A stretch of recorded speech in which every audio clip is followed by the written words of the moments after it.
Good evening, friends, and welcome back to Live Reality Games, the place that is your network of creators making your hit shows into our reality. I'm your co-host today, Kirk, because with the two esteemed members of the panel today, I really owe everything to them in my personal Survivor journey. We are here today to not only break down Survivor Season 41, Episode 7, but we are also here to promote and talk about Pirate Booty Camp, the piratiest of all the survivors you could possibly play. And I can tell you from personal experience, it is okay to lie, cheat, and steal at the end of Pirate Booty Camp. We might talk a little bit about that later. With us tonight, you've seen her before. She's the queen of orgs and also has one of the best records in live reality games out there. Susan, welcome back. Hello, hello. Always a pleasure. And with us as well, my buddy in crime. We had a crazy relationship all the way to the end of Pirate Booty Camp Season 2. You know him from the King James series of online games. It's been going on for ages. If you haven't played, you need to check it out. With us tonight is Cody. Welcome. Hey, thanks for having me. Absolutely. And we're going to break all this down. And guys, this is going to be probably the most relaxed podcast of all of this Survivor series, just knowing us. Susan and I are going to subtitle this episode, How to Win Survivor While You're Hunting for Mushrooms in the Woods. I believe we were also chasing a rabbit that we had planned to cook as well. We weren't successful at capture or spearing the rabbit, but we did have a stick, and we were going to have some rabbit stew if we caught that damn rabbit. But this is going to be full of spoilers, friends. So we're going to break down. As you know, if you're at this channel, all we do is spoil shit. So we're about to spoil shit. So head over to CBS, Paramount Plus, whatever you do to watch the episode. I use YouTube TV, just putting a little plug out there. It's been kind of nice. Yeah. It's a new thing, trying that out. But make sure you hit the subscribe button and notification bell. This is the biggest thing that's going to eventually help our podcasters grow our community. So if you have not subscribed yet, please do, because that is definitely going to help us. And let's get into it. Cody, I haven't talked to you this season about Survivor. Kind of what's your pulse on the new era of Survivor? How are you feeling about it, dude? Part of me likes it because I like it like a change, but I still love the old school stuff. So there's some stuff that I'm not enjoying as much, especially all the twists. Okay, so you're in the camp of not so much about all of the twists. What are some of the twists that you're not feeling right now? Personally, the power to steal, like simply just by asking. I mean, just knowing the person. Like, there's a lot of work going into finding one, and I didn't like how easy that power can be used. I feel the same way, and I think Survivor maybe surprised us in their edit how it went down tonight. This episode's called "There's Gonna Be Blood." I think that's not a great title for what this episode ended up being. I think a better title might have been "Smash That Thing." I thought that was a good title. This quote: This is the new Survivor, Jeff. I love Deshaun literally reading Jeff at the challenge like, "This is shit, dude. I can't believe that you would take immunity from me." And then Jeff at Tribal Council, "I have such a great seat." I do like that quote, Jeff, because as somebody who's been a tribe handler, both Susan and Cody, you've been a tribe handler too, in different seasons. You do have the best seat. It's like literally watching Survivor, like right in front of you, and you get to see everything. So I do. Being the tribe handler, I had more fun working and helping with Pirate Expedition than probably playing. Like, not that you didn't get enough gameplay, but to see everybody's different version. And like, I mean, I know you're only out there a couple days, but the delusion of like the lack of food, caffeine, nicotine, whatever it is, like you can see people just deconstructing from it. And not that I'm enjoying it, but it's fun. When you're struggling, it's fun. It shows you want it. I totally agree with that. And just to clear up this misconception about Pirate Booty Camp and Pirate Survival Expedition, they're all the same series. Pirate Survival Expedition was a quick name change when it was turning into a charity for one season, because they thought the term Pirate Booty Camp might not be the most charitable cause. Yeah. I don't know about it. But I love PBC. I'm all about Pirate Booty Camp now. I'm on the Pirate Booty train. And if you don't know this, friends, Pirates is rebooting this summer in August, I think close to Labor Day. It is going to be one of the longest Survivor events that you could potentially go to at, I think, 7 days. Wow. Yeah, 7 days. But day 0 is you're really not out there. Rebecca likes to do that whole meet everybody you're playing with. And I think that's an awesome thing. That was one of my favorite nights at Pirate Booty Camp.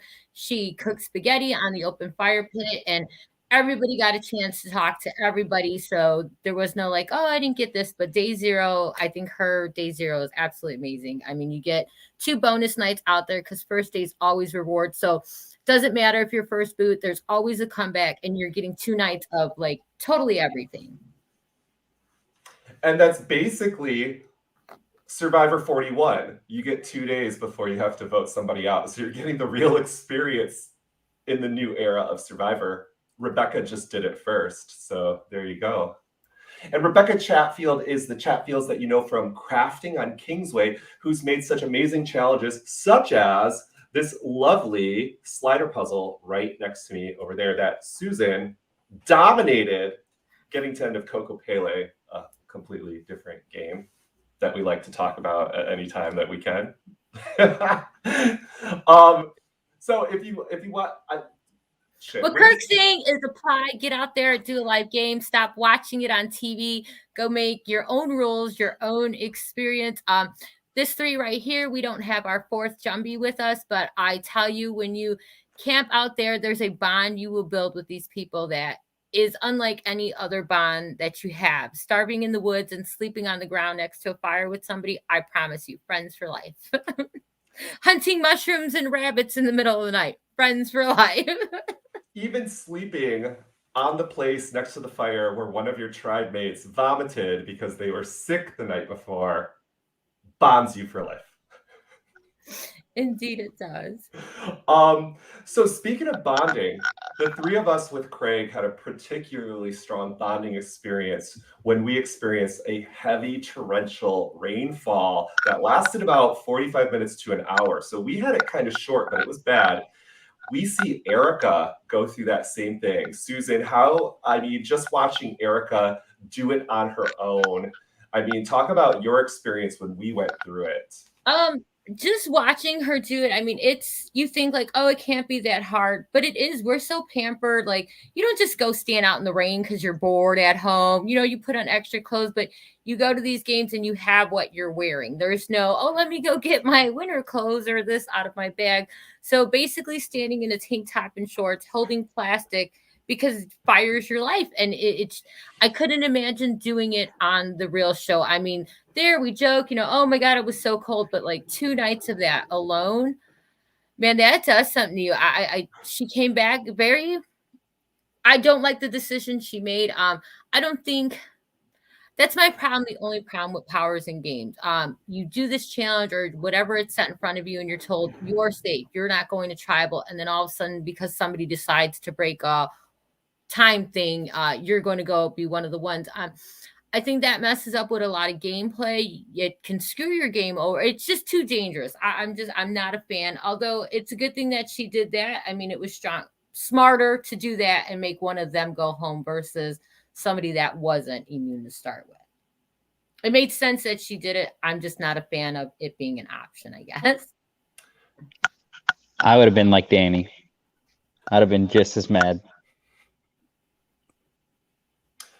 Both Danny and Deshawn were not pleased. Deshawn was at least trying to play nice to Jeff. Yeah, he was trying to like diffuse it, but there's just no way around it. Once you've won and then taken away, there's just no way to like, I don't know. Can Survivor ever get back from this? Like the fact that they can take your safety away. Can they ever return back to a place where players trust, at least in some point, the game itself? I don't know, because now, like Cody had said earlier, it's going to be a thing. Like, you go out there and you try to look for these things. You got people running around, putting their game in danger, looking for these idols. Is it going to be worth the risk now if Survivor could just say, hey, if you find the right person, you could take it from them? Are we going to get that Russell going searching for idols now? People caring about advantages, because why take it if it could be taken away so easily? I think we might lose some of that in there, but I don't know. I feel like this is one of those sample seasons where they're like, okay, we're going to change it up and throw everything we can think of into this one season and then pull out of it later. I think they went and watched all these orgs and live games and got a little excited. I just watched or read Andy Baker's Dozens. He is a blogger about Survivor, and he mentioned how every twist was kind of like that piece of spaghetti that you throw at the wall to see if it sticks. And some of them, most of them just half stuck to the wall, but they just kept the entire spaghetti mess on the wall, and they presented all of those advantages at once. Because let's put it this way, guys. Let me break this down, and I could be incorrect because it's that confusing. Even though I tend to follow this advantage stuff, I tend to be kind of heavy into advantages as a player. This still got confusing. So we have two teams. We have Xander, Heather, Liana, Shan, Tiffany, Erica, who are all safe now because Erica has taken safety from 6 other players. She's now given safety to Xander, who has the hidden immunity idol plus an extra vote, Liana, who has the knowledge is power advantage, and Shan, who has a hidden immunity idol. So she's basically given safety to 2 people who have hidden safety already. And then we have the other team, Danny, Ricard, Sydney, Evie, Deshawn, and Nasir. Nasir has a hidden immunity idol, and Ricard and Deshawn have an extra vote. Now, of course, Erica doesn't know all this. We can't expect her to know all this because she's literally been out of the loop for 48 hours. I feel like the problem with this power to me is that you're having a player make a decision and they literally have no knowledge of what's fucking happening in the game for 48 hours. They're literally basing it off of the tribe swap, whatever you call it. I don't like that. I wish Erica knew more information before she made her decision. But how would you give it to her? How would, without blowing it just everything else up? Cody, is it just a bad twist? Should it have never been introduced? I don't think so. I just don't see how taking away immunity that somebody's won is ever good.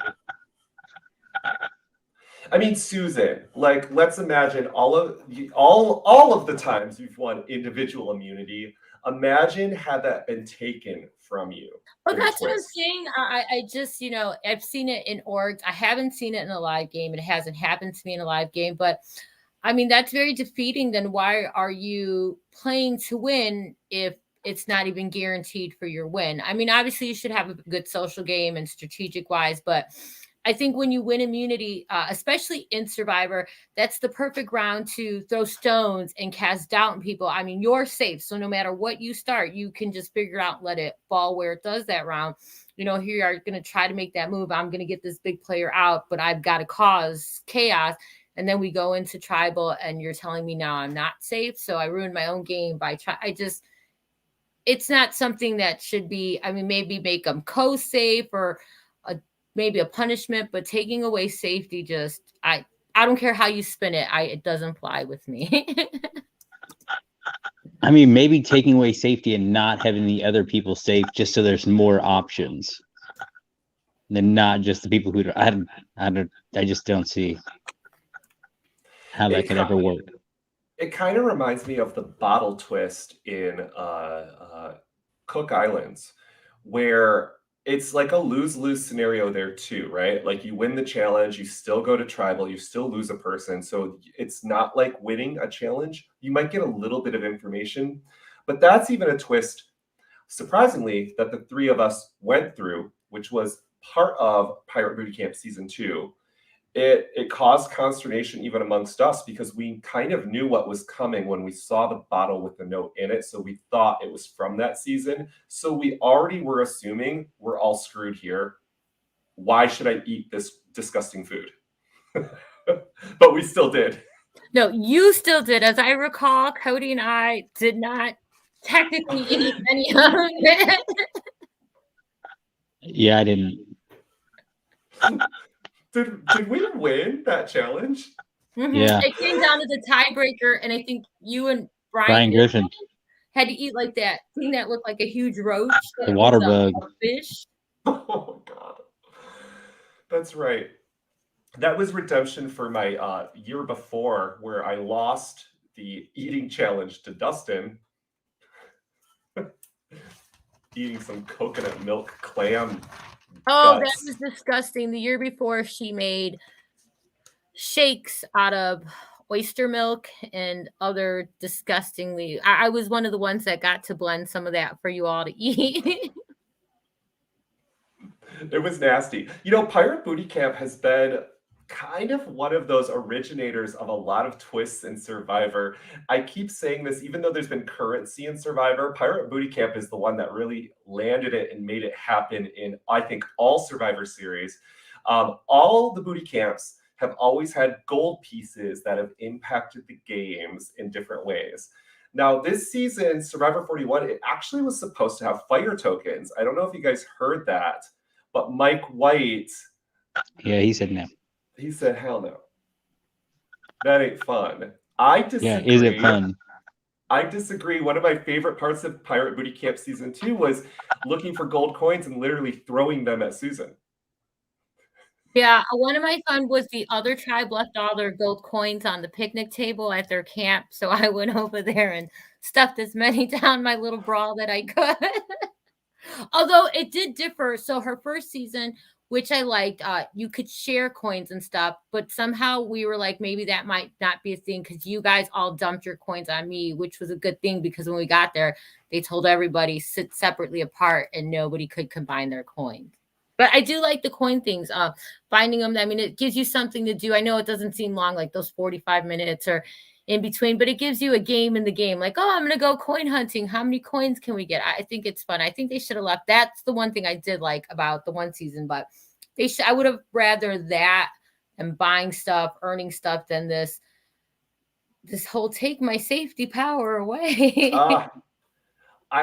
I mean, here's the thing. I mean, we can almost speed to the end of this. Let's go over the challenge. This is a challenge you've seen before in Survivor. I can't remember the seasons, but I can remember the LRGs you've seen it in. So Backyard Survivor in Australia did this challenge. I call it the Stanky Feet Immunity Flag Challenge. And this is my hot take, friends, because I realize some people are into feet, but I don't know anybody who's into Survivor feet because that is fucking nasty. Dude. Yeah. Corey Altier won season 1. He never took his shoes off. I was going to say he never took his shoes off for a week. For a week straight. Corey, if you ever listen to this, that's nasty. Those things are probably raw. Just all wrinkled up. Looks like little raisins. Little raisins for toes. Let's not even think about the smell. Yeah, I think I would be too self-conscious thinking like, oh my God, the camera's on my dirty, nasty ass feet to do a challenge like that. I think my first live game, I burned my shoes and socks there. I did too. No need to try to take those home. Yeah, don't take your socks home, friends. I think Sandra or somebody burned their socks in some season. I don't know if that was the Russell season where he was getting rid of socks, but there's a good idea there. You should get rid of those socks. Don't take them home, friends. That's disgusting. There's plenty of souvenirs out there you can gather. The dirty socks is not something you need. No, not at all. So we watched Danny, Ricard, Sydney, Evie, Deshaun, and Nasir play this challenge. Sydney gets pretty close. Evie gets pretty close, but Ricard gets the flag in the hole, and he wins immunity. Who were you rooting for? I honestly I'm so confused at all the shakeup that I almost wasn't rooting. I was just like, for the first time ever, I was just like watching and just like, I just want to see what happens. I can't root for a side. I'm not rooting for Ricard personally, but I can't even put my finger on it exactly what the pulse is about this dude. But if I was playing Survivor against the edited version of Ricard I see right now, I would say, and this is all in love, Michael, but I would say you are Michael Breidenhagen and you got to go. That's a pretty good comparison. He's too charming in a weird villainous way. Yeah, maybe that's what it is about him. It's not that I don't like him. I'm just not sure why I'm not rooting for him. I don't know. It's kind of more Jared Updike for me. Speaking of Real Foot, we'll be doing Real Foot, I think, next week. We'll definitely tune in for that one. Also, a hot take. Did you guys see Evie's legs during this challenge? They are brutal. I mean, this girl is banged up like some of the worst seasons I've ever seen. Yeah, I think Suri was was it Suri with all the bug bites? China, wasn't it? She got all, and like half of them stayed as scars. Ooh. Oh, that's nasty. Yeah. I mean, but it could be anything. I mean, there's so much stuff out there. I couldn't even imagine. With the luck I'd have, I'd come home scarred head to toe. I mean, as everybody should know, I didn't know to check for hornets or bees nests when we were out camping, and I decided to sit on one, and I ended up with dozens of bites all over both of my legs.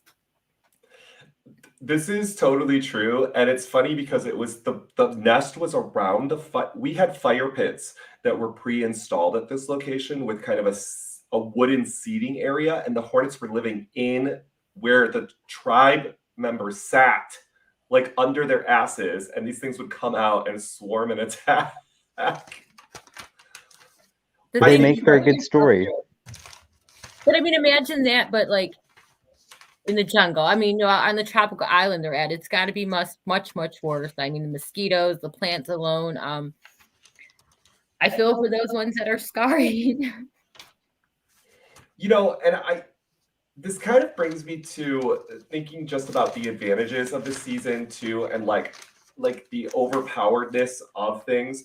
In the season we played, there was this captain's power that Baxter and I ended up winning, that production accidentally explained incorrectly. So this is that power that some of you know from orgs and maybe some other live games, where one person wins a challenge and then they take that and they pick a person to be on their team. There's a tribe swap. And then that next person is supposed to pick a new person. Well, they explained it wrong and they let Baxter and I just pick the entire team. And people have stated critiquing the gameplay and critiquing that season that was, overpowered, and it was. But if I remember correctly, I want to say we kind of were still talking about it together.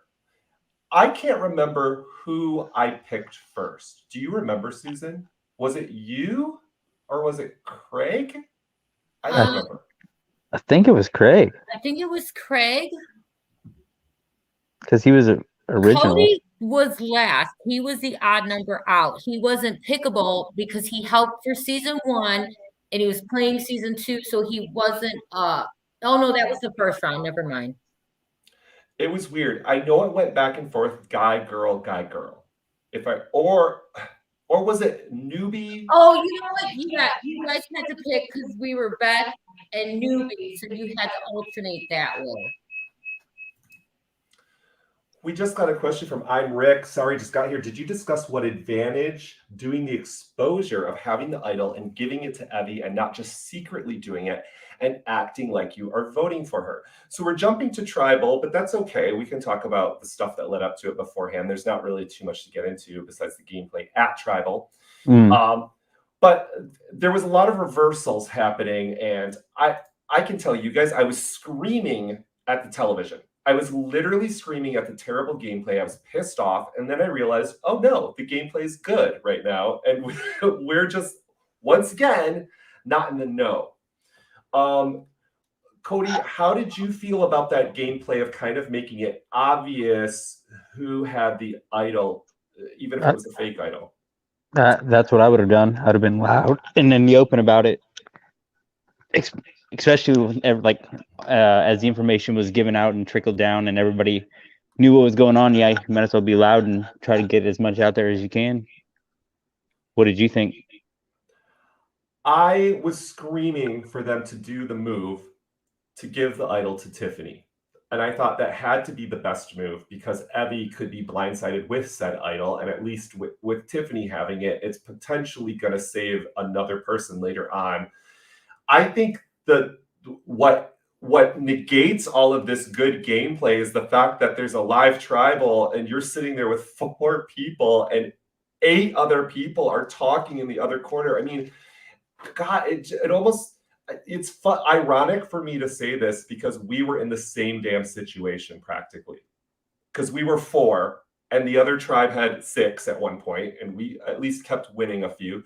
But I just felt like there's no way that this particular group of 4 is going to do it. And I kind of still feel that way, even if we saw some remote good gameplay, just because Sydney didn't trust into the situation. Sydney wasted her vote and did the shot in the dark. I mean, how do you guys feel about the shot in the dark? I like the shot in the dark, actually. That's a little fun little twist, only because I like to gamble. Yeah, I like the shot in the dark thing too. I think it adds add a little thing to it. A luck-based thing versus running out. I mean, you might as well make it a luck-based thing if you're having all these chances to steal stuff. You know what I'm saying? Like, Yeah. I'm not going to go running around looking for an idol if I know she can steal it from me, but I can roll the dice at tribal. I don't think it should be a one-time thing. Maybe make that a thing. You know what I'm saying? Earn those chances when you come in top places, you get a roll or something. I don't know. I like that better than most of the things going on this season.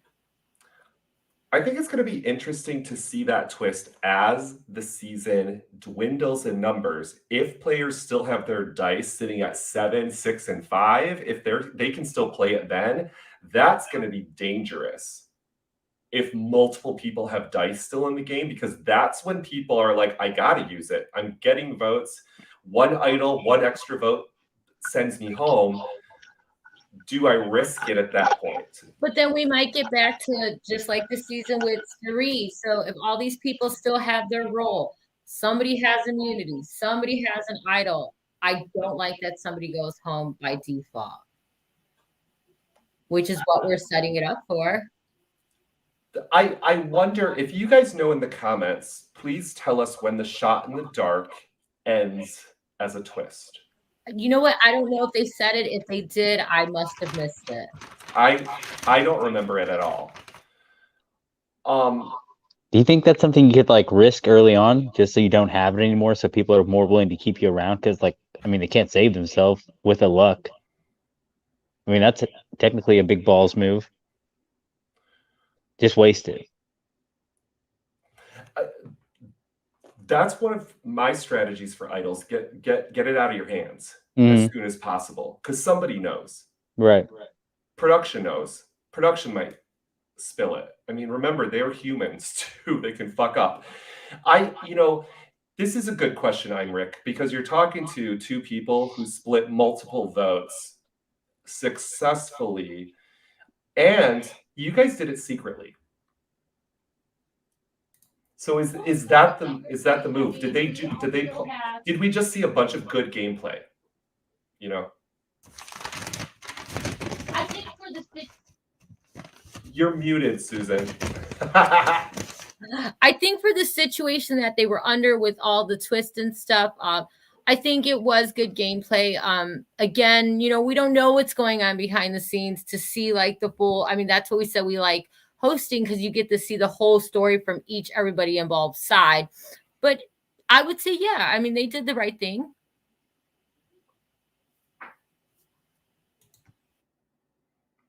I suppose once asked about the idol and not having it, they still split the vote. Uh, I think it was the best move to play. The thing that I think shouldn't have happened, I hate the knowledge is power advantage as well. I'm not a fan of it, but if I was in the game and if I had it, I don't think I would have wanted to use it because I think it's not the same type of target as a hidden immunity idol. I think it's different. And I don't know. I think Liana should have saved it if she wanted to have more power come next round. What do you think, Susan? I mean, I'll be honest. I think all of them are too a little bit loose-lipped about the advantages they're finding, about the idols they're finding, about what's going on in this and that. Like, I wouldn't have told anybody. I would save it to that moment. I mean, I got to the end of a game with a half of a super idol, an idol, and a power to leave tribal, and people didn't even know. Like, I just, they're all being too loose lip for me. I mean, I like the drama behind it, but there is absolutely no way I'm playing for $1 million and I'm telling you what's in my bag. No. Yeah, there's a ton of loose lips. I mean, we see Evie crying in tears because Evie's aware Evie is the target. Xander finds out everything about the plan and starts to create the counter plan to it. And albeit he does it successfully, he can't predict that he has no numbers. There's no way he can predict that until tribal council. So Right. good on him on creating the fake idol. I think that was essential for their plan. I thought it was a real idol when it came out. So I was screaming at the TV at how bad it was. And Nick and Dustin were here too. And Nick just commented, Nick, you were screaming at the TV as well. And that, I think that's a good note about how to play Survivor. Keeping secrets, being a person, or keeping the right secrets to the right people is just as important as lying to the right people at the right time, in my opinion. I would say lying to the right people at the right time is more important. I think those lies get you more. I mean, why not? I mean, you're most likely to believe the most crazier stuff than not. I mean, I let Kirk think I voted for him for an entire game when it was really Craig. So just to keep the peace between the four. But caused you the most stress. So you literally took on the baggage of the entire tribe, and my annoying ass being like, who voted for me? I know it was one of you three. It's got to be one of you three. Everybody else has told me the truth. It's one of you three. And there's Cody just fiending for a cigarette, just like, get me out of here. Kirk, shut the fuck. Like, get out of my face.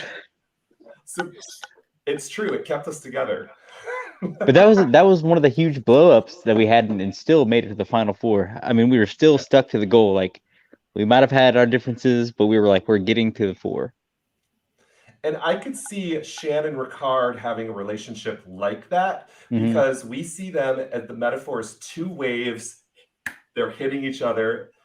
Clearly, we see Ricard as not only being, like, he says he's a planner, right? He comes up with ideas, but now we see him as an immunity threat. I mean, he just won that challenge. He could win any challenge in my book, like at this point. And we see Shan, Susan, what do you think about Shan? I like her. I like that she understands it's a game and that she's willing to be shady. She wants to be in control. I love how dominant she is. I know people had a problem with her bossing around, and she did get rid of my guy, but I have to agree with her and Ricard. I feel kind of the same way. They have this bond where they want to get to the end together. It's not your game, my game. It's our game. But sometimes that can cause a difficult line to cross because when we played, I was so busy playing for us four that by the time we got to the four, I didn't think about an end game plan. I didn't make that mistake the second time I played, but that first time when I got there, I was so happy and thrilled that we accomplished it as a goal. But like people say, not everybody can win. You know what I'm saying? But I also respect that, and people that can take whether it's a win or lose situation, we made this deal, we're going to the end together, and that's what it is. So I do like them about them. I love their chemistry that they have together. They work well together. I don't like them separate though, but together I love them. I just they fit. They're my So Shan is going to have to balance this later in the game. She's got this deep-seated relationship with Ricard, and she's got to balance this with her new alliance with Deshawn, Danny, and Liana, who I think she's more in with. I do as well. Is this problematic for Shan to win the game? Is she going to stretch herself too thin? It's possible. It depends on how she explains it at the end. I think she's really intelligent. I think if she gets to the end, she could make people understand why she was loyal to this person or who she was. I think she's very focused. I think she could win regardless of what she does. I think she can do more shady stuff, and in the end, just be one of those people that, yeah, I did it because of this reason, and you're going to vote for her. We see Tribal go completely live, and we've watched this in person before. We've had a moment ourselves where we had our own kind of live Tribal where I was trying to flip the vote off of Pete Morgan, which failed miserably. Who was in the middle of this group of 12, Cody? When we were watching Tribal go on, can you determine who was playing both sides? Because information was spilling from side to side. I would not accurately. I don't think I could determine who, but that's a lot with how Survivor edits these days. Susan, did you have any inkling of who's kind of this person who's spilling information from side to side? I have a gut feeling about it, but I'm not completely sure. I don't know. Like I said, they're also loose lips. I wouldn't trust any of them. Again, we don't know how it's being edited. We're only seeing, but as far as I'm concerned, they're all talking. Like it could literally be any one of them, which I also like. You can't really fault that. They're playing for $1 million here. They're going to try. Like, I'm not one that's like, oh, they should be playing a cleaner game. No, the dirtier you get, the more it means you want it. It's true. I think Nasir. Really? And I don't think he intends to play both sides forever, but I think at this Tribal, there was a couple moments I saw him speaking with the Sydney side, which is hard to call it a side because it's Yasa plus Sydney. Sydney basically takes the place of Liana. And I felt like I saw Nasir speaking with them a few times, so maybe that was helping Xander determine who their vote was going to be set on. But I kept trying to figure out how are they going to get this right if they do get it right. And it ends up they don't get it right. I still don't know. Sydney goes home. I didn't like that. Yeah, the vote breakdown is 5 Sydney, 4 Evie, 3 Deshawn. So clearly the conversation for the 8 of them was let's split the vote. Right? But that makes sense. Going into you're muted. I'm not here today. But that makes more sense. Splitting votes make more sense than everybody throwing their vote on one because it's Survivor. You don't know, especially if you're in the season and you had all these dice rolls, this, that, the idol that talks out loud and everything else. Like, why would you take that chance? Because all it takes is one vote for you to accidentally go home. So I know you don't mean an idol that talks or speaks, but I want Survivor to make an idol that talks now. That's just like constantly like singing Shan's villain song, and you have to like mute this singing idol somehow. This would be like Sequester's blinking idol. Do you remember this? They had a blinking. Oh yeah, a blink. Yeah. LOS, and like the players are trying to like put it under their clothes, and there's like it's like ET's belly, it's like shining. I have heartburn. Ignore that bright light. Yeah, it's messy. some of these advantages and twists would have been better split between other seasons of Survivor. That's clear. Knowledge is power does not work with this type of idol activation. It's too obvious. It's even though Liana didn't win for Liana. Any future player who has the knowledge is power advantage will know there's literally no reason to tell another person about this advantage. It will only result in this advantage probably losing. Yeah, that's what I'm saying, because they had like the talking idol I'm referring to is where everybody had to say something. That's what I'm calling it, the talking idol, which I liked it as a twist. That didn't bother me. But now that somebody has this knowledge is power, that was unfair to make these people speak, because we still weren't clear on the rules. Could anybody have said that line and activated it? As a player, then I would have got somebody I know. Okay, if you hear this line, you say it, because then they'll think you have the idol when you like. There's just too many. Well, what if you could do it this way, and what if, and then to throw in, okay, well, I remember who said it. Now you're giving that person an advantage because they know who said what at the game.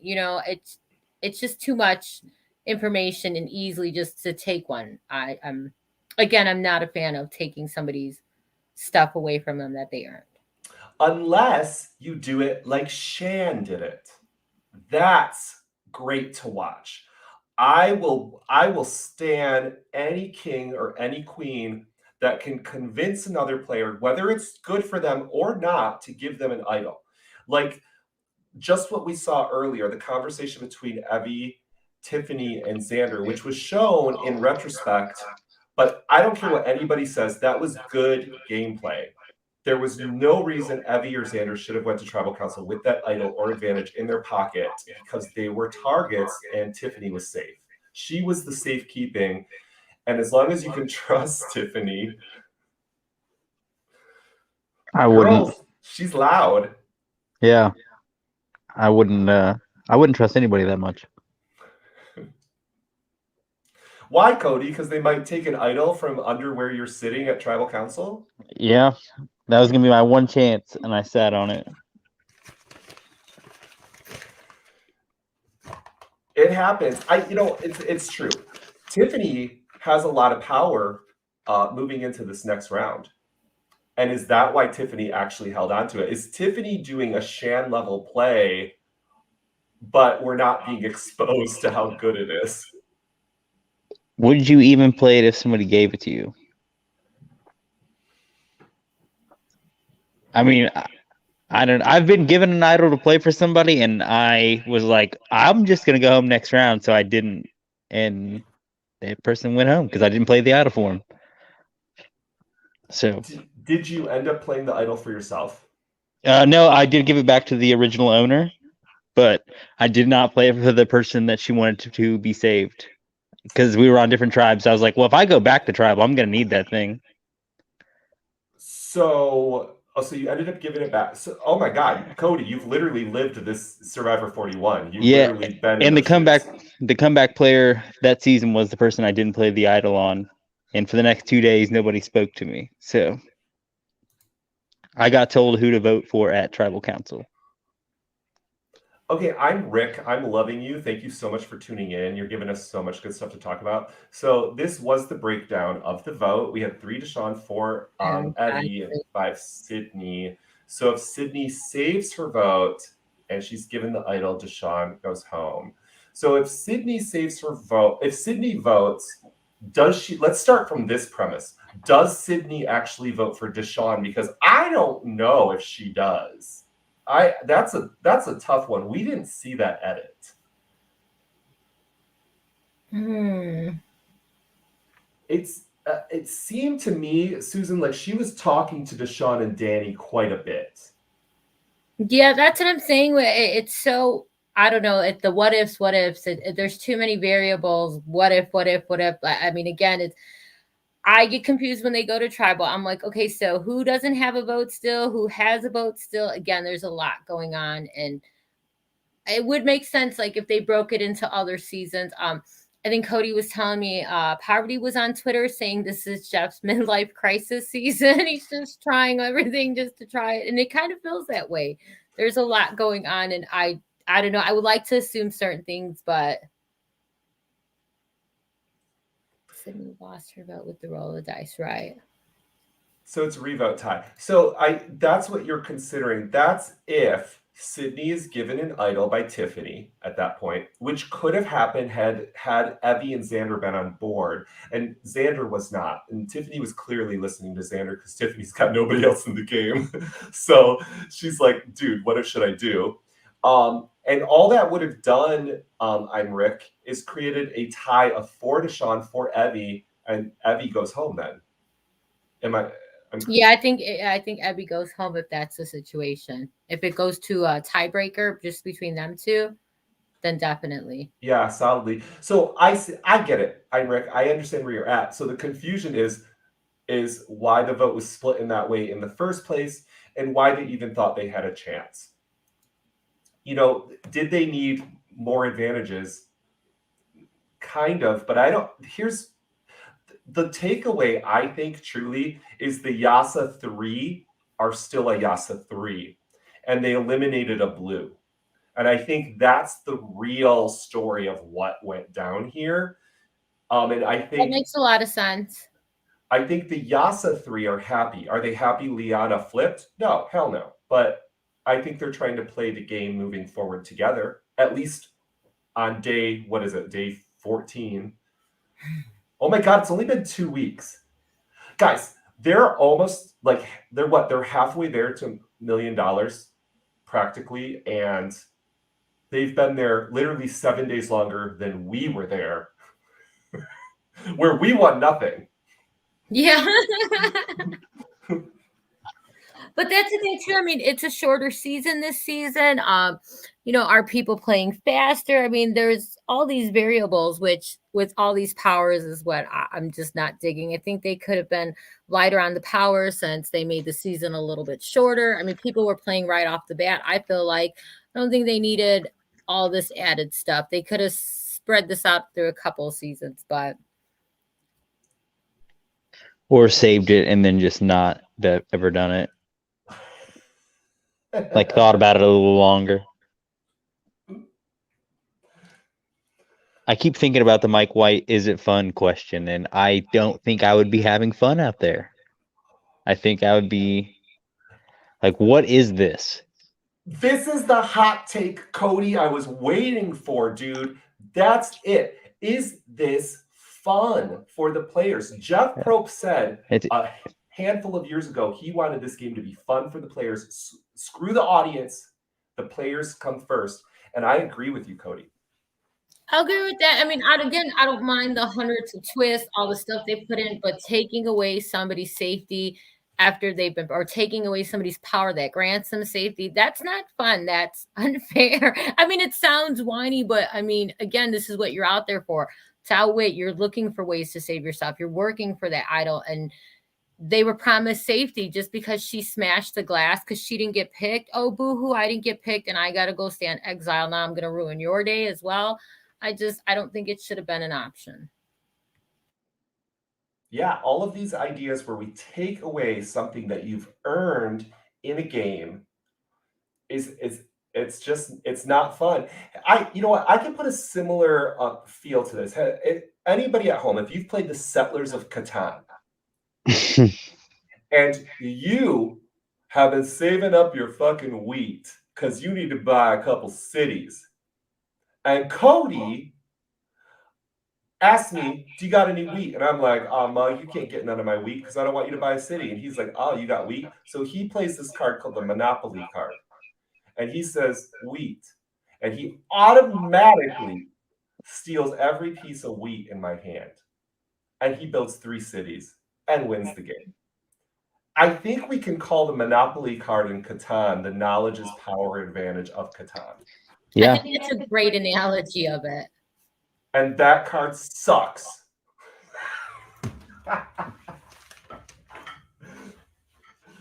But don't get rid of it for Catan. It's a fun game. Play it. I highly recommend it if you've never played it before.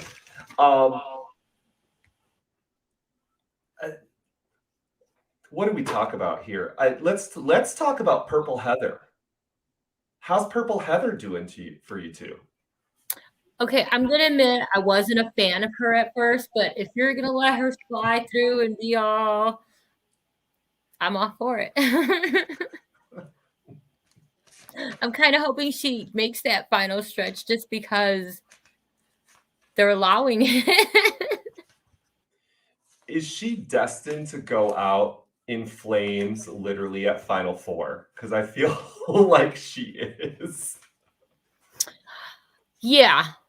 Yeah, I think that's what they're saving her for, which I mean, if that's what they're trying to do, I mean, it's not my favorite gameplay or strategy to do that, but I mean,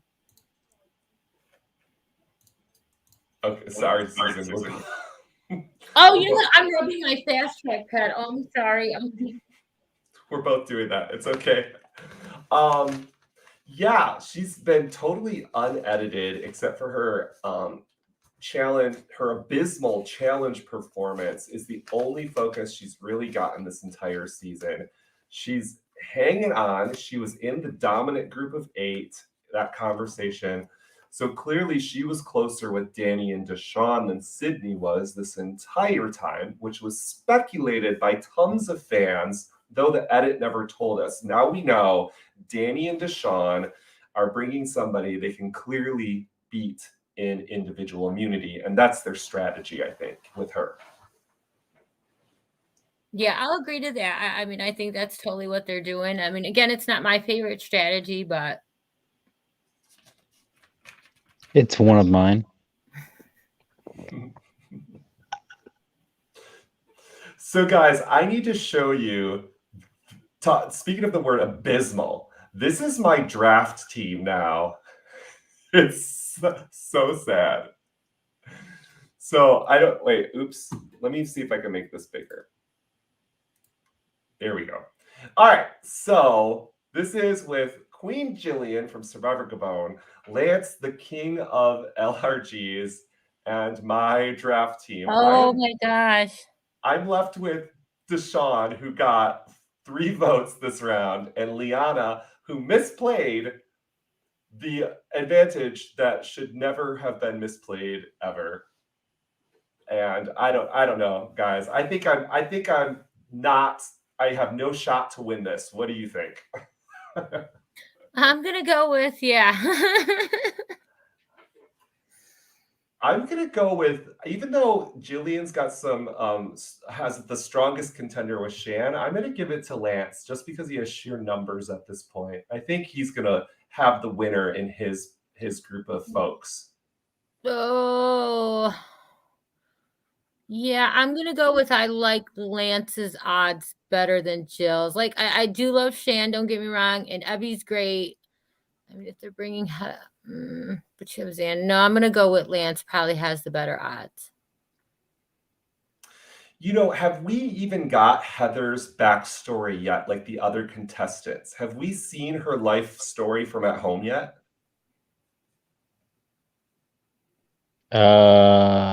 I don't recall. I don't think so. I'm trying to think, who is she married to? I know she's a mom. I can't even think of what her kids look like.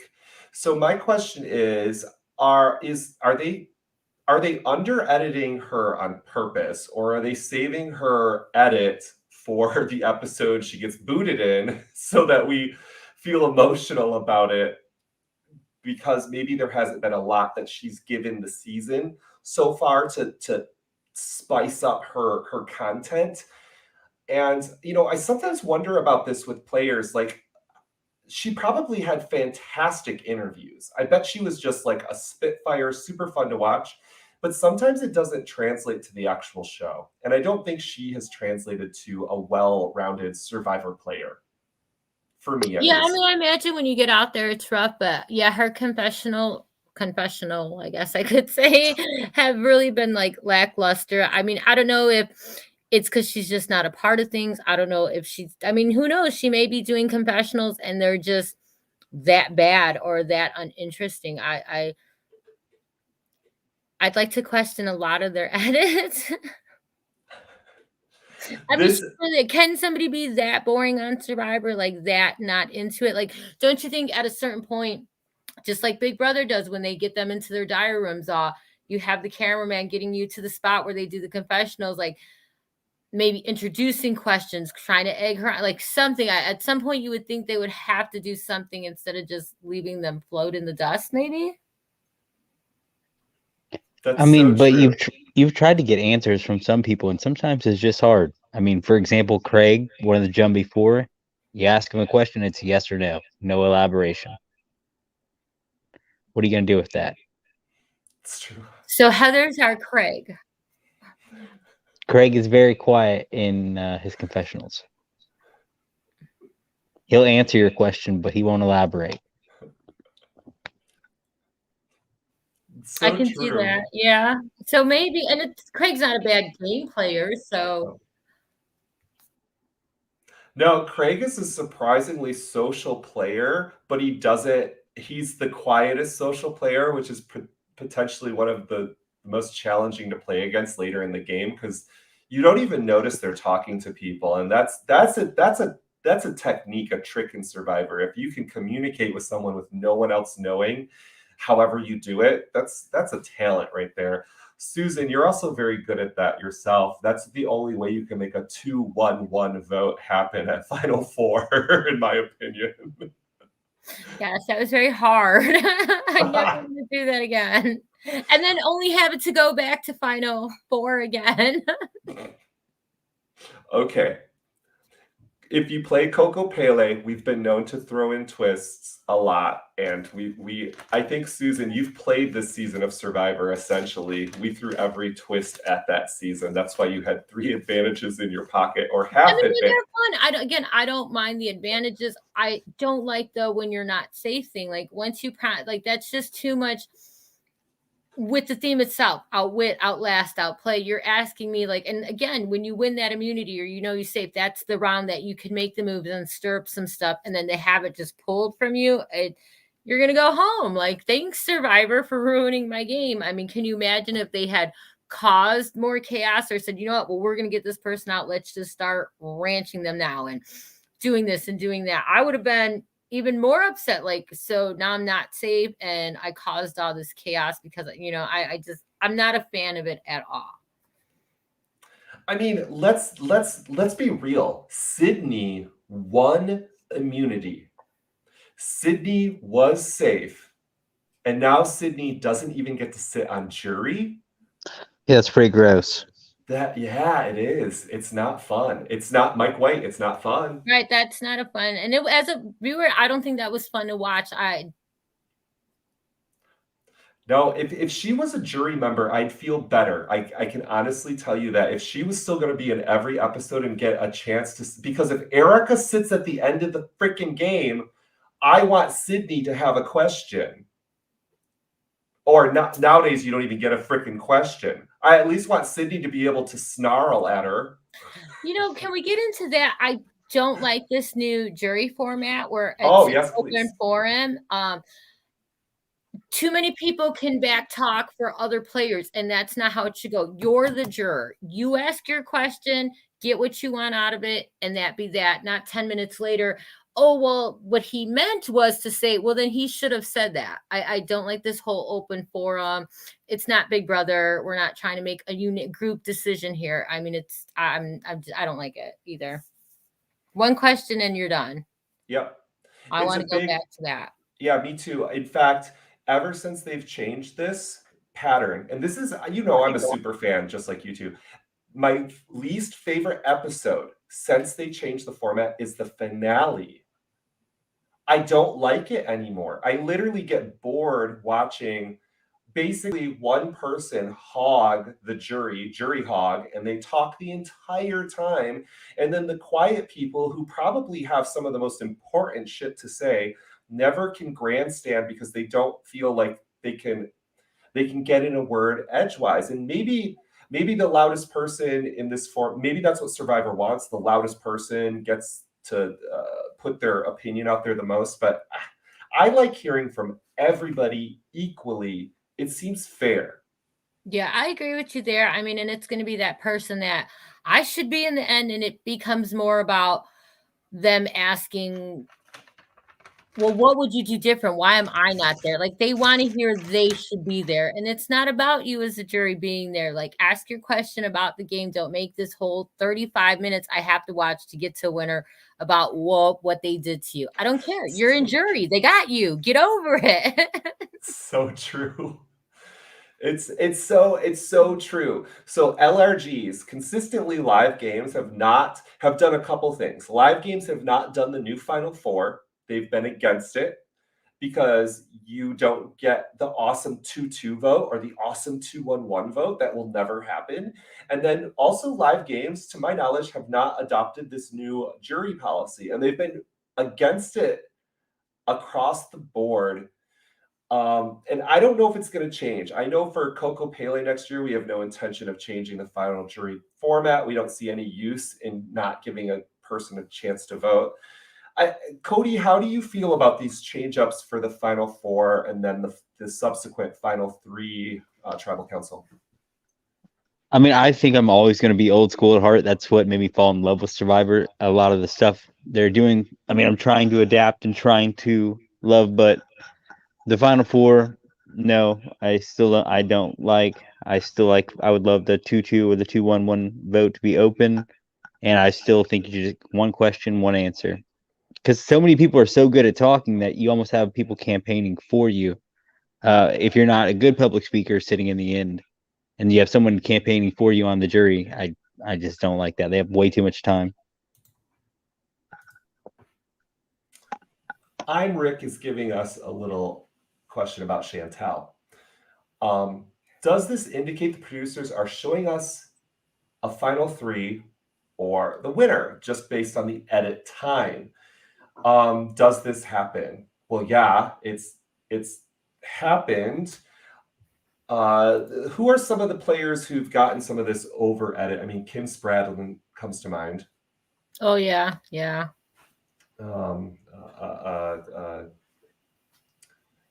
Oh gosh, why is my brain going blank? I Clearly, know. I'm like, I can't even remember a winner, let alone I'm like, oh my God, why am I blanking? Boston Rob, Redemption Island. Tommy, Island of the Idols. That was clear as day. From the start. From the, yeah. And then you could possibly give it to Ben. Ben. Oh, yeah, as well. Ben. Yeah. I think they hid Mike Holloway's win a little bit more than Ben's. Ben's seemed obvious, especially because was it Ben's season where Ben was in the title sequence holding the torch? Or was Yeah. That was a dead giveaway. Literally from episode 1. So yeah, I don't know, because the truth is, I'm Rick, I think they are purposefully editing this like South Africa Survivor, where they keep the audience in the dark on purpose. Susan, have you watched South Africa yet? No, you know what? I watched one in a season, and I mean, between everything else that I watch, Australian Survivor, Australian Big Brother, Canada Big Brother, you know what I mean? I'm a big reality junkie that it'll be one of those things the next time I have the flu or something, I'll just binge it all. You know what I'm saying? That's how I get into it. It's so much reality to cover. And in case you guys aren't watching, Australia's Celebrity Big Brother started 2 days ago. So they do have a Facebook page, Big Brother Australia. Tune into that, because who doesn't love seeing Omarosa and Miss Caitlyn Jenner herself talking about the OJ murder? I won't give it away, but you guys, it's good. Okay, let me ask you this, Susan. Is it like Big Brother where they vote each other out, or does the audience at home vote? Like England.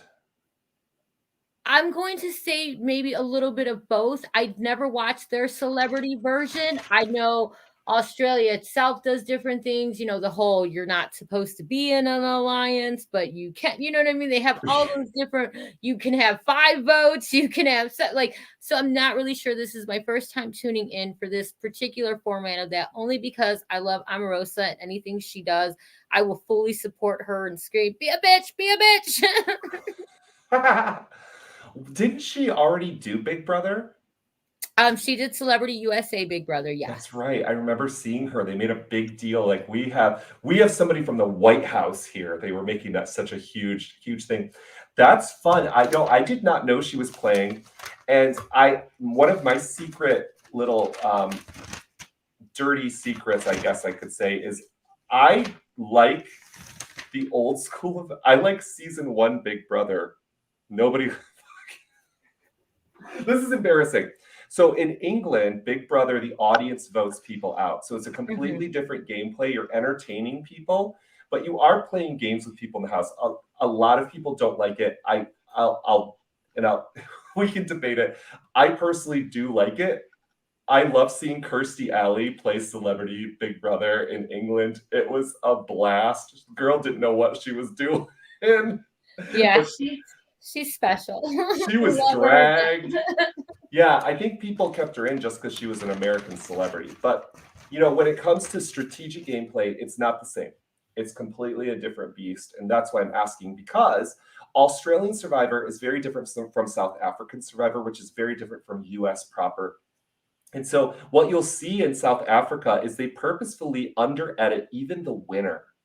I mean, this last winner, I'm not even going to spoil who it is because that's not what this is about. I mean, I've heard good things about it, but that's also one of the things I like about Australian Survivor, the storyline that they paint. I mean, I'm going to go with the last 2 seasons maybe haven't been as good as they have been in the past with the editing, but I prefer that. Give me their storyline, no extra. Everybody gets equal confessionals. Everybody's either calm or everybody's crazy. So I like that element of surprise. I feel like USA Survivor wants to paint a picture and wants you to follow along this way. And you don't want to. I want to like my own person.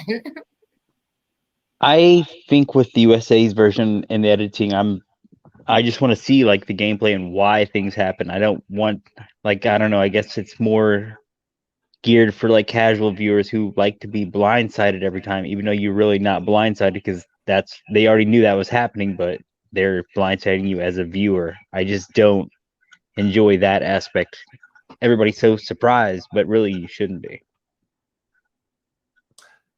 It's so true. Like, let's get back to when blindsides are real. They are every round. The strategy that's happening is at camp. Yeah, I think they're loose-lipping that word blindside too much with things. Oh, they were blindsided. And it's like, no, if that person knows they're going and other people, it's just you were blind. Yeah, again, as he said, blindsided as a viewer. I don't like to feel blindsided as the viewer. I want to see them feel blindsided as the person going home, as the tribe. Like, oh no, you know what I mean? Not this, oh, well, we knew it was happening, because you still kind of figure. That's so true. Susan, I got another question for you because you come off podcasting about Australian Survivor.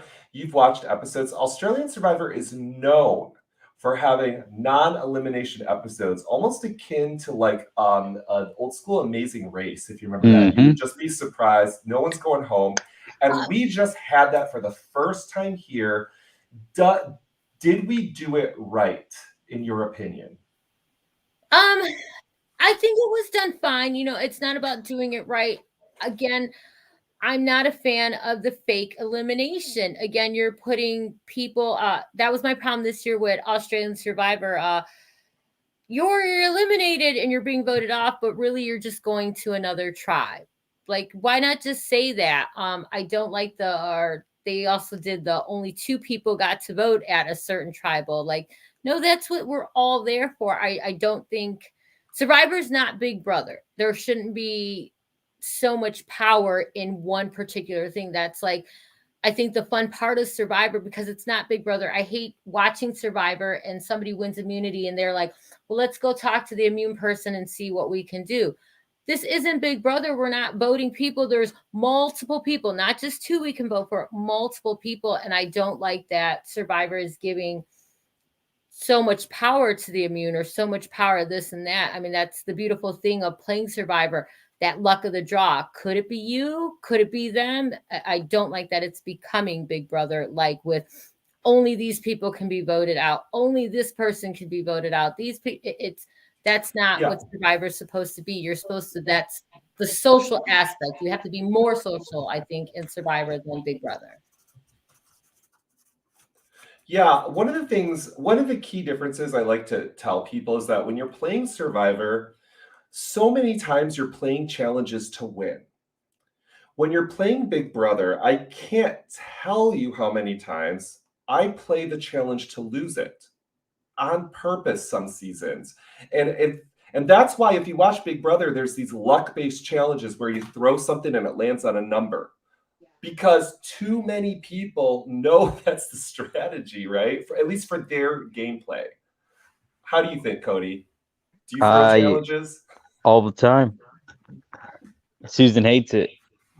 If we ever have fights in orgs, that's because I'm like, there's no advantage to winning right here. If it's not a competition that I directly saves me, there's no reason for me to win it because otherwise it's just unneeded blood. Okay, but then you have AKA that the in live Derek. games when we watch reality shows. There's always a bigger target. I mean, for me as a person, I can't play a game, whether it be a live game, an org game, where I'm not a target. I have to win, or I have to pretend I have something, or else I'm going home. You don't have to win. You're not going home. You're not that big of a threat. They'll drag you along. If I'm available to be voted out, I'm going to be voted out. So I don't get the opportunity to throw challenges.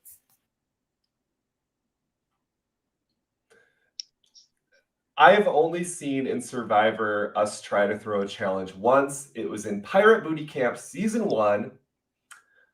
Corey was swapped to a tribe of 4 people he was not in an alliance with.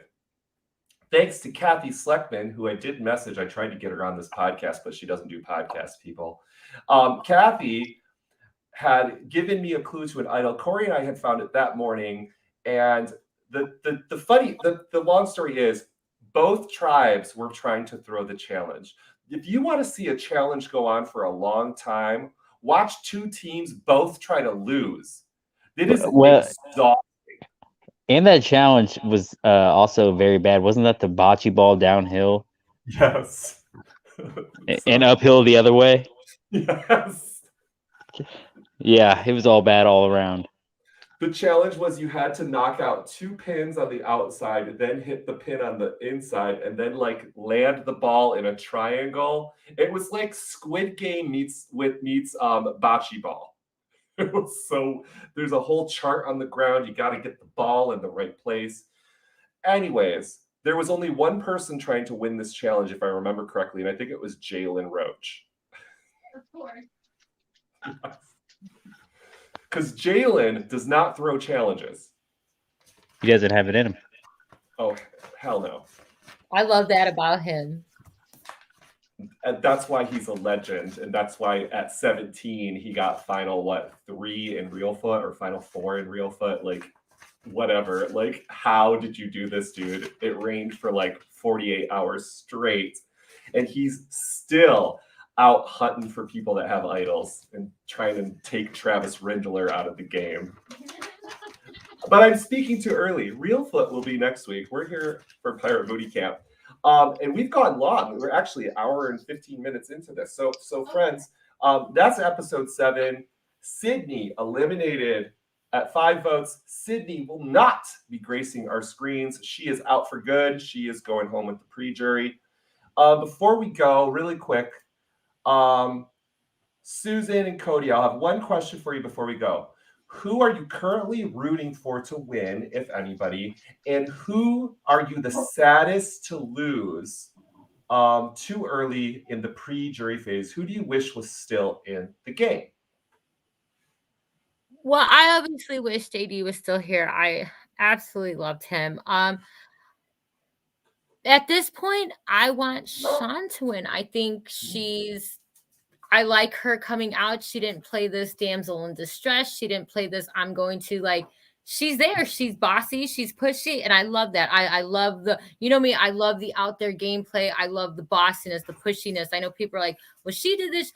I love it. She wants to win. She wants it at any cost. I'm going to make her an analogy against Jalen. It's something about these damn youth pastures, man. They ain't got no holds bar on people because they are some shady people, but I love it. I absolutely love it. It's worth watching. I mean, you've got to have that. You can't have this. Everybody I know wants to be kumbaya, but that's boring, people. Like, we can't all get along and hold each other's hands and hope we make final six. No, cause chaos, take people's shit, go through their bags, take their votes and vote them out. I'm all for it.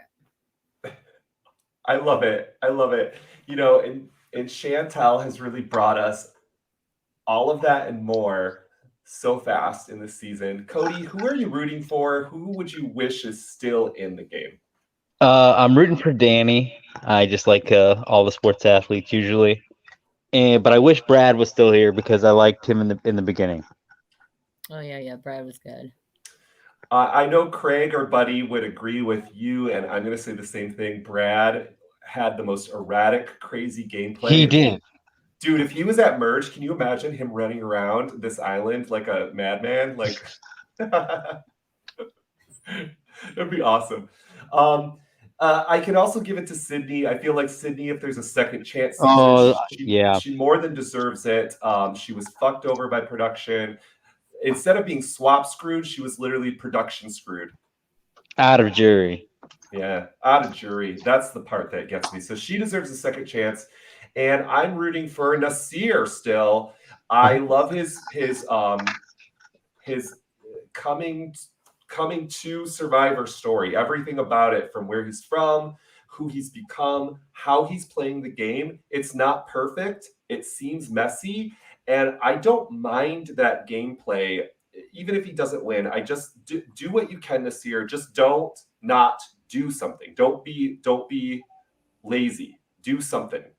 My only question is, how does that dude climb trees, but he did not win that challenge with his feet? It should have just been. He should have just had that easy. Was he throwing the challenge? Would Nasir actually throw a challenge? I don't think he has it in him. He has a love for the game. I think that's deep rooted. And it's that love for the game that I love about him. And I love about Chantal as well, because she was at Tribal, shit was going down, and Shan and Nasir both, they cut to them and they are smiling, literally grinning, teeth. You know what? You might be right. It might be Nasir causing the chaos. I mean, I'm all for it. Kudos to both of them. They're definitely playing this game in their own individual ways. We're going to be moving to episode 8 next week. The title is Betraydar. Somebody's being betrayed, and it certainly sounds like the word gaydar, so I'm guessing Evie? Or Ricard? I don't know. Would they make a play on words like that? Don't you think that they would get more outlash for making a poor, like a word play on it being? Oh, you think? Yeah. Oh, I see what you're saying, Susan, because they made such a big thing about no more come on in, guys.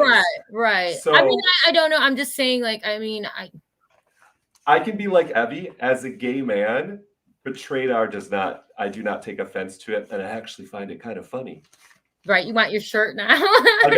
I got a sense of humor, people, so I can laugh at things. So that's all I'm gonna say. In fact, we're gonna end it right now, friends. Susan, Cody, Jumpy. This is the Jumpy 3. We're missing our 4th, Craig, but you're here in spirit with us, buddy. This is us signing out for Live Reality Games. We'll be back next week. There's a host of podcasts coming up. You will see Northwestern, Ascendance Live, Penthouse. Penthouse. Where's it going? We don't know. And then also, Live to Give has just come out with their next episode. You're going to be seeing that soon. We saw some survivors get voted out. Is another celebrity going to be voted out of the next episode of Live to Give? Check it out. I will be with you next week to talk about that, and as well to talk about Survivor. Susan, what's going on in your online reality game world right now? Are you and Cody doing anything? Just a regular redneck season, which is basically the challenge. No social, just everybody playing get first place. Oh, No fun. So- drama, no fun. That's another reality show we wish they would bring back. Country Music TV television, CMT, has Steve Austin and it's Redneck Island. You can catch it on YouTube. Write to them and tell them bring it back, because watching a bunch of rednecks drunk hanging weights off their balls is absolutely the best competition you're ever going to see in your life. I promise you. And I would love to play Redneck Island LRG. So if you want to host it somebody someplace, please message me. It's one of the goals. It's one of the goals.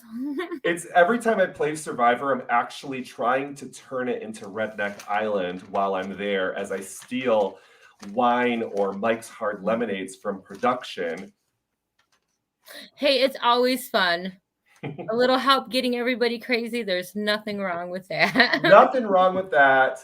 And with that, that will be our Pirate Booty Camp takeover for the week. Thanks for tuning in, folks. We'll see you soon.